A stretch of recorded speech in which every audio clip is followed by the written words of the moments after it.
সবাইকে নমস্কার জানিয়ে বলছি, প্লিজ দয়া করে কেউ কাউন্টিং এজেন্টরা এবং প্রার্থী ক্যান্ডিডেটরা তারা ভোটিং এলাকা ছেড়ে আসবেন না। স্ট্রং রুমে যেখানে কাউন্টিং হচ্ছে, মানে সেন্টারে, সেখান ছেড়ে কেউ আসবেন না। এটা বিজেপির প্ল্যান। প্রথম 2-3 রাউন্ডে আমি কালকে থেকেই বলছি যে ওদেরগুলো আগে দেখাবে, আমাদেরগুলো পরে দেখাবে। এবং অনেক জায়গায় 2-3 রাউন্ড কাউন্টিং করার পরে প্রায় 100টা জায়গায় কাউন্টিং বন্ধ করে রেখে দিয়েছে। এবং কল্যাণীতে ধরা পড়েছে 7টা মেশিন, যেখানে কোনো মিল নেই। এটা টোটাল ফোর্সফুলি সেন্ট্রাল ফোর্সকে দিয়ে চারিদিকে তৃণমূল কংগ্রেসের উপর অত্যাচার করছে, অফিস ভাঙছে, জোর করে দখল করছে। এসআইআর নামে আপনারা দেখেছেন ভোট লুট করেছে যাতে যে সিটগুলো জিততে পারে।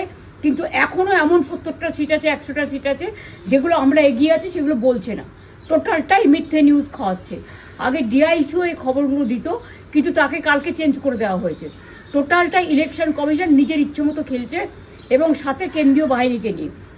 এবং আমাদের পুলিশরা টোটাল মাথা নত করে কেন্দ্রীয় বাহিনীর আন্ডারে কাজ করছে। সুতরাং আমি আমাদের কাউন্টিং এজেন্টদের, আমাদের সমস্ত পার্টির কর্মীদের বলবো, অত মন খারাপ করার কারণ নেই। আমি বলেছিলাম সূর্যাস্তের পরে আপনারা জিতবেন। 3 রাউন্ড 4 রাউন্ড কাউন্ট হলেও এটা 14 রাউন্ড থেকে 18 রাউন্ড কাউন্ট হয়, তখন আপনারা জিতবেন। Wait and see, watch.